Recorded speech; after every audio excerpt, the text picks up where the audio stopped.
m'appelle Grégory Coudrier, j'ai 29 ans et je travaille au centre depuis 2 ans. Je suis assistant des relations extérieures.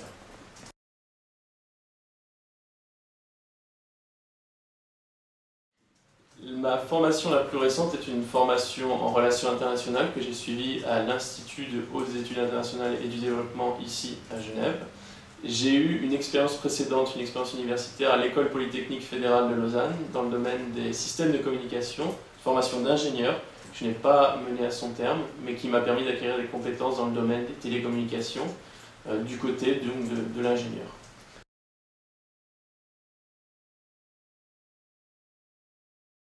Mon travail aujourd'hui, c'est principalement un travail d'image, c'est-à-dire que je m'occupe avec mon collègue et sous les ordres de notre chef, je m'occupe de contribuer à la promotion des activités du centre, qu'elles soient liées à la formation, donc les activités, principalement des cours, plus ou moins longue durée, mais aussi de promouvoir l'activité de recherche du centre.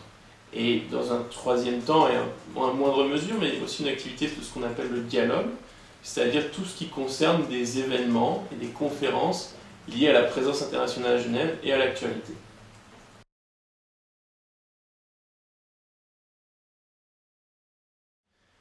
Alors, assez naturellement, à partir du moment où j'ai choisi le champ des relations internationales et plus spécifiquement le domaine de la science politique et encore plus spécifiquement le domaine des conflits armés, j'ai trouvé presque naturel de m'intéresser à une institution comme le GCSP, à ses activités. Je dois aussi vous dire qu'à titre personnel, en fait, durant mon parcours étudiant à l'Institut universitaire des études internationales et du développement, j'ai suivi le cours du docteur Thierry Tardy, qui est aujourd'hui un des membres de la faculté du GCSP, et qui en fait m'a donné aussi cette opportunité, par sa recommandation officielle, par une lettre de recommandation, il m'a donné l'opportunité de postuler au GCSP. Et donc c'est naturellement que je l'ai fait quand un poste s'est présenté à moi.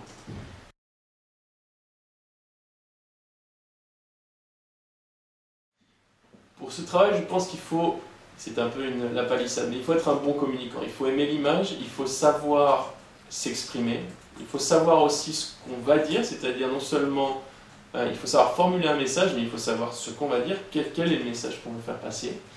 Et ça demande des compétences d'analyse, d'écoute, très important avant de s'exprimer, d'écouter, d'observer, très important. Et je parle donc non seulement de l'écoute et de l'observation des gens qui sont dans l'activité du centre, mais aussi de la direction du centre, parce qu'il ne faut pas oublier que les métiers d'image sont souvent très liés à la direction des structures professionnelles dans lesquelles on travaille.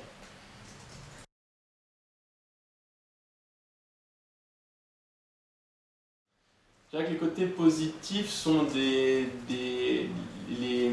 toutes les interactions que je peux avoir humaines avec les gens du centre dont je sers les besoins en termes de communication et aussi les interactions relationnelles que j'ai avec mes collègues de l'équipe des relations extérieures qui sont des gens qui sont très dynamiques, très portés sur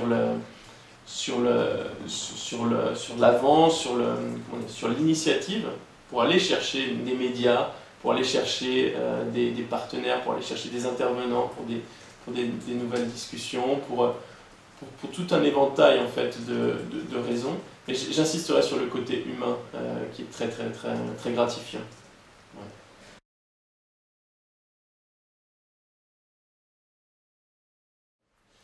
Ouais. Dans le cadre de mes activités au sein de l'équipe des relations extérieures, et parce que aussi j'ai développé des compétences quand j'étais plus jeune dans le domaine de l'ingénierie et dans le domaine des réseaux informatiques, on m'a mis en charge de travailler sur le site web du centre et plus généralement, donc, dans un premier temps, de le mettre en place. J'ai été engagé pour le lancement du nouveau site web du centre et ensuite, dans un deuxième temps, pour son développement et son amélioration constante. Et c'est un projet qui m'a en fait animé depuis mon arrivée au centre et qui m'anime encore aujourd'hui, en plus des autres activités que j'ai.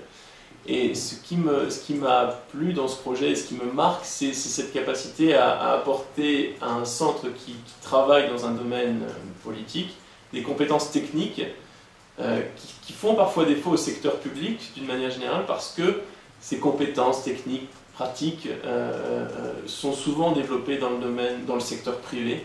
Et je suis content de pouvoir déjà à mon âge et à mon niveau modestement apporter certaines compétences au secteur public, des compétences qui n'a pas pour mission de développer en interne. Et donc c'est très très gratifiant encore une fois à ce niveau-là.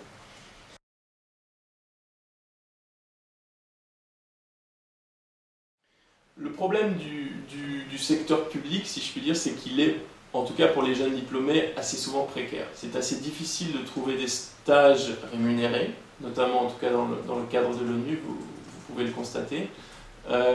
Et en fait, pour démarrer un parcours professionnel dans les relations internationales, je crois qu'il faut un bon réseau. Il faut savoir être prêt pendant quelques temps à faire un peu l'impasse, si on peut se le permettre évidemment, c'est jamais facile, à faire un peu l'impasse sur un revenu pour pouvoir intégrer une ONG, intégrer une organisation internationale, une fondation internationale, il y en a beaucoup ici à Genève, qui peut vous permettre de vous créer un premier réseau de connaissances, de contacts, de partenaires professionnels, de collaborateurs, de collègues, qui peut ensuite essaimer et vous donner tout un spectre plus large d'opportunités éventuelles professionnelles après qui seront là rémunérées.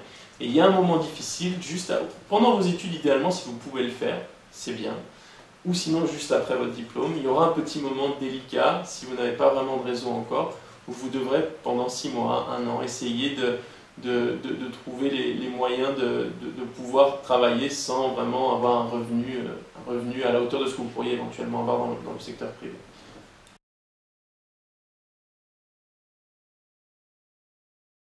Aussi une indication, un bon indice que je peux donner aux jeunes en orientation, c'est aussi de profiter du réseau que peut mettre à disposition votre université. Très important. Il faut que dans vos études, si vous souhaitez faire des études universitaires en tout cas, vous prépariez votre sortie de l'université, votre diplôme, dès peut-être 1 à 2 ans avant. Préparer, qu'est-ce que ça veut dire? Ça veut dire faire des stages, se renseigner, se faire connaître dans ce qu'on appelle les job fairs, donc les forums pour l'emploi. Dans les universités aujourd'hui, c'est une chose sur laquelle on met l'accent. Aussi le réseau des alumni, donc des anciens étudiants, qui peuvent aussi vous permettre d'obtenir des possibilités de stage, d'emploi. C'est très important. Si vous êtes très proactif là-dessus, vous pouvez espérer avoir un emploi directement à la fin de vos études.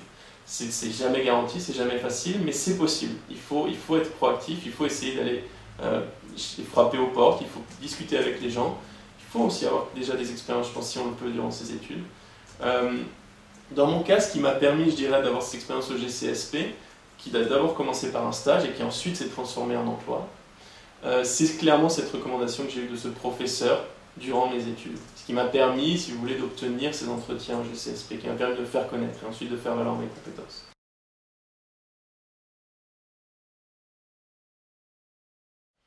Je pense que c'est une chance unique pour les jeunes de la région genevoise. Je crois que c'est une chance incommensurable au sens où en fait Genève vous amène le monde à la portée de main. Et il y a peu d'endroits finalement sur cette planète qui vous permettent de le faire. Il y a quelques grands nœuds mondiaux, on les connaît, les grandes capitales, New York, bientôt des grandes villes de Chine seront aussi à ce niveau-là. Bruxelles naturellement, Washington, Paris, Berlin, Londres. J'en passe. Genève fait partie de ce club. Genève fait partie de ces grandes villes. Et vous pouvez avoir en fait un contact avec des experts dans beaucoup de domaines de la paix, puisque c'est historiquement la réputation de Genève, la cité de Calvin et la cité de la paix. Vous avez ce qu'on appelle en anglais exposure, donc cette capacité à rencontrer en direct, en personne, des gens d'un tel niveau d'expertise dans les domaines de la paix qu'il serait dommage de s'en priver. Qu'ils sont là juste à portée de main, déjà par l'ensemble des organisations internationales de la place genevoise, mais aussi toutes ces ONG qu'on connaît moins et ces fondations internationales qui gravitent dans le même univers, qui vous permettent de rencontrer un panel d'experts fascinants. Pour moi, la Genève internationale, c'est ça. Et je dois quand même dire aussi que le monde, malgré tout, le monde de la finance à Genève profite aussi et bénéficie de ces interactions.